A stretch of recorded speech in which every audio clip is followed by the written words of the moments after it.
And thanks for tuning into Reali'Tea with me, your host Yuli, your one-stop listening place to recap on some of your favorite reality shows.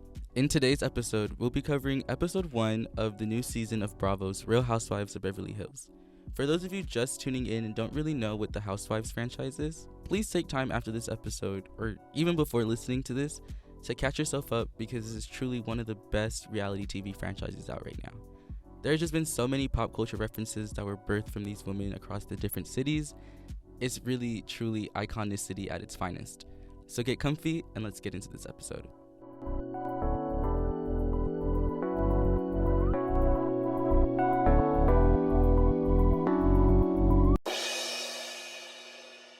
So the episode starts off with Dorit wanting to get the ladies together for a day retreat so they can talk and mend the issues that they have with one another. Dorit reaches out to a woman named Eagle Woman, who brings her assistant Blue Raven to help facilitate and mediate these conversations. PK, Dorit's husband, finds these names to be the most funniest thing ever, which honestly, it kind of is pretty amusing, and this causes the scene just to be a slightly bit more entertaining. So because Dorit is the one putting together this retreat, this causes all the other ladies to call one another so they can discuss outfits and what the retreat is really going to give. And to my genuine surprise, Kyle and Sutton are on the phone together. This is really surprising to me because after the way the season ended last season, Kyle and Sutton had a slight issue when they were dealing with the Diana Jenkins situation at Garcelle's party. So I really hope to see a friendship blossom between the two of them this season. There was a moment in the show when Erica was discussing about how Lisa Rinna wasn't going to be a part of this group anymore, and production decided to insert a screenshot of the email that Lisa Rinna had sent to them regarding her status on the show and mentioning that she just did not want to come back. But if you know the tea like I do and have seen the discourse on social media, you know that Kathy Hilton was offered a contract in which she denied, and because Kathy Hilton denied this contract, Lisa actually really wanted to be back a part of the cast. But Bravo, production, everybody was just like, nah. Post that situation, Lisa Rinna definitely burned her bridges as she just took to social media and just created a tirade of her just expressing her genuine discomfort and dislike towards majority of the cast and how they were all rats and just everything in between. So Lisa Rinna probably will never be an asset or an addition to the cast in any way, shape, or form anytime soon. When the ladies all get together for this retreat, one of the first things that they all mention is how Erica looks because she looks very skinny from the last time they had seen her. And as a viewer, I can definitely notice that she dropped some weight.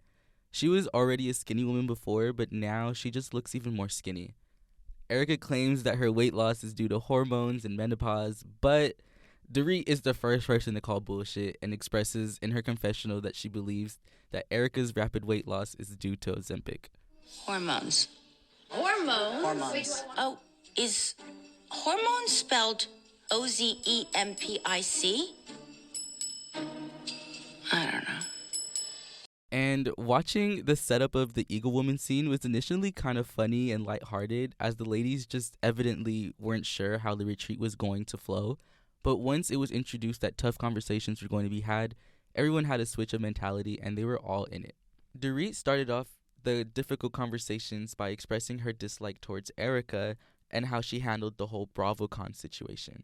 And if you don't know what happened at BravoCon, Erica was asked by Andy Cohen if she had to pick a married couple from her show that was headed for Splitsville, who would she pick? And she answered Dorit and PK. Dorit obviously did not like that answer because of how Erica said it.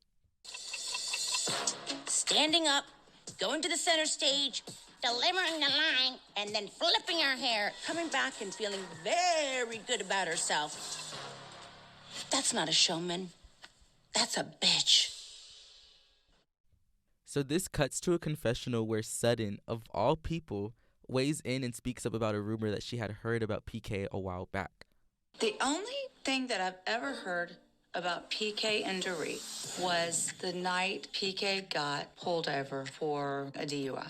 He may have or may not have had a woman in the car with him. That's the only rumor I've ever heard. This was really interesting because, for one, Sutton is deciding to get her hands a little dirty by adding a slight flame to the fire. And for two, Sutton is slightly going against Dorit, which is also really a trip. But it makes me realize that they've never really interacted with each other. So this is kind of not like completely left field. So from the confessional, cutting back into the scene, Erica asks Dorit such a bold question, and she asks, Dorit, is your marriage strong? and I don't know about you, but that is just such a crazy question just to ask anybody. My genuine reaction was my jaw hitting the freaking floor. I understand the angle that Erica was coming from, but I just feel like it just wasn't the right time for her to ask such a bold question when all she's trying to do is just make the situation better.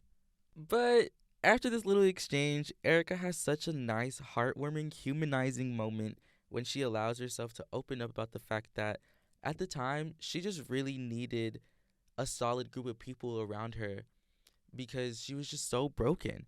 She had all the legal accusations against her, and she even had people close to her, or she believed that were close to her, question her and her loyalty, and it just caused such a rift in the relationships that she just had with people, and that caused her to be as cold as she was.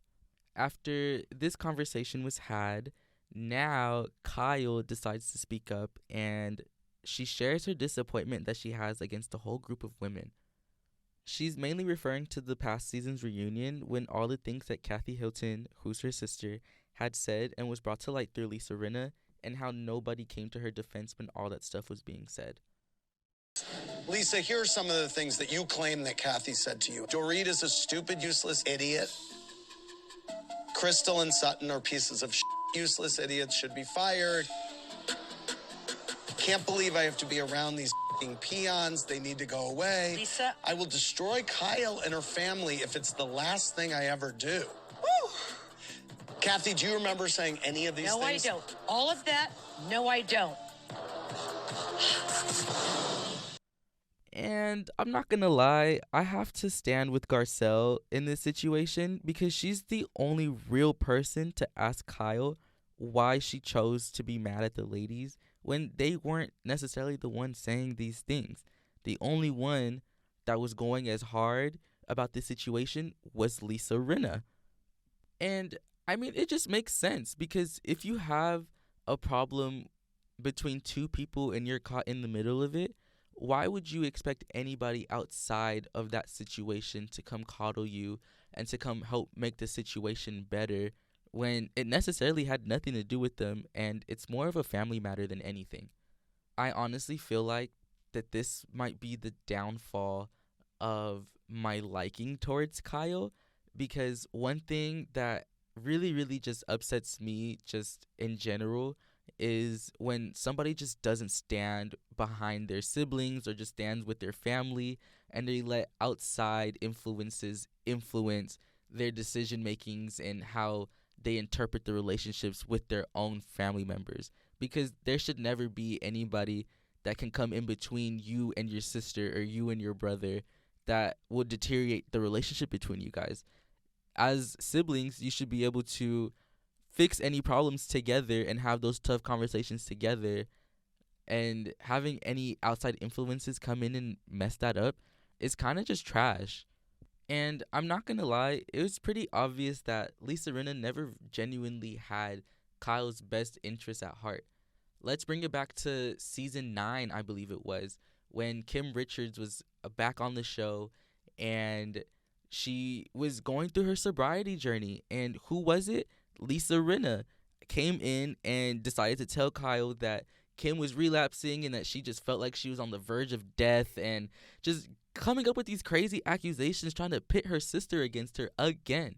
So this is just another instance of Lisa Rinna coming in and using Kyle and her family as a catalyst for her own storyline, which is just so wrong. But anyways, just moving on. After this scene, we get a cute introduction into Jennifer Tilly, who is brought on by Sutton. And I could say that this was probably my favorite scene from the show, as we get to see more of Sutton's personality, because she shares more about her business and just more about her past marriage. They have a really, really great discussion about the importance of being financially independent and how that looks like in their life now. When my ex-husband and I got married, we were on equal footing. I was working, he was working. Then I got pregnant, and it was, you're not gonna work anymore. My power diminished. This became, here's your allowance. Financial freedom is a big thing. I think in that comes my children and showing them financial autonomy is liberating, especially for my daughter. Once the allowance got taken away, because it could, I realized, wow, I allowed that to happen. I will never allow that to happen again. So going back to Sutton's business, we find out that the store has been open for 4 years now and is actually doing really, really great. And it's really, really funny because I've definitely passed by Sutton's store many, many times drunkenly leaving the clubs of West Hollywood. And I just remember the last time I was there, it finally clicked to me that, like, that was Sutton's store. But yeah, no, the exterior of the store is really, really cute. And I'm just really, really happy to know that her business is out there doing really well. So moving on from that scene, we cut to another scene of Erica, who seems to be having a conversation with her therapist. And I find this scene to be so important because now we're getting a true testament of who Erica really is. She asked her therapist, how can I be more empathetic? And again, if you've watched the previous seasons and you get to see the decline of her happiness, and I just feel like her asking that question is just so needed for her because now I feel like she wants to regain her happiness and just reclaim all of the good things that she had going for herself prior. And remember that at the beginning of the episode, she just claimed that she just wants more solid people around her. And she can't have solid people around her if she has such a hard exterior. So she is just asking for help to kind of just soften that. And I just think that's so real. Then we move on to a scene with Kyle and Dorit, and they're meeting up for dinner at Dorit's house for a really, really much needed conversation. So it starts off with Kyle expressing that she hasn't had any alcohol since Garcelle's party because she didn't like her behavior when she watched that scene back. Good, how are you? Good. I've got non-alcoholic gin, if you want it. I mean, with a personality like this, do you think I need alcohol, PK? No, you do not, my darling. It's been 7.5 months now that I have not had one drop of alcohol. My behavior at Garcelle's party was terrible. So if you want to be a mother, Excuse me, son, don't talk like that to her. Don't talk like that to her. I just really felt like alcohol wasn't serving me. Don't be a stranger, okay? I wanted to do whatever it took to make me feel better physically and spiritually. And this is so good because I like to see how the women reflect on themselves and make changes that make them feel better about themselves because at the end, it just makes them more relatable. Secondly, Dorit opens up to Kyle about some of her marriage grievances. Other side. I walked down that aisle with PK because I truly believed I was going to spend the rest of my life with him. Or the rest of his, anyway. It's normal. A lot of marriages go through it. It'd be one thing if, like, he cheated on me, or he lied to me, or he did something and I can say, you know, there was an incident. Right. It wasn't. It was like a period of time that, like, I just needed him. He wasn't there. You needed more from him. I needed more and from he wasn't him. capable of doing it at the time. Yeah. Dorit feels as if her and PK are headed to a place of uncertainty in their relationship, almost as if their time together is just almost up. This conversation, I know, is going to help so many couples, especially married ones, because I know that they can relate to the grievances that Dorit is sharing. You know, relationships have rough patches, but the fact that Dorit is using her platform to open up about it, I just know it's going to resonate with a lot of the viewers. And now, here we are at the final scene for the episode, and it's Garcelle with her 2 sons, and she is allowing them to have an open dialogue about her parenting and how active she's been in their lives. Most of the parenting and teaching me how to live, I know already how to do all of that by myself. So were you saying I wasn't your mom then? Yeah. There's a lot of pressure as a working parent. I feel like I've always been there for my kids. Can I say I was there 100% all the time? No, I can't. Hearing it from him is like a knife to the heart. There was times where I think I needed more than you were giving me in terms of parenting, but as of now, I don't need that much parenting anymore. That's simple. You know, my intention isn't to hurt you. I just think that what needs to be said, whether if it hurts or not. I'm happy he's being honest, but it makes me feel like a failure. Honestly, this scene was personally very hard to watch because I just relate to it pretty heavy. Having parents that worked all the time and just could not fully be emotionally and physically present just makes you become very independent, and it makes you not crave the parenting from them as much as you had to kind of just do everything yourself. So I fully understood her son's point, but I think what separates me from him is I don't think that I would ever be as open and honest about it to them, because I honestly just wouldn't want them to feel bad about them not being there as it's in the past, you know? But shout out to Garcelle and her sons for having such a really, really open and honest discussion about this on TV. So with that being said, that ends my breakdown of the episode, but I wanted to introduce this new segment that I'm calling Yuli's Standouts. So my first standout is Garcelle's new hair color and her first and second confessional look.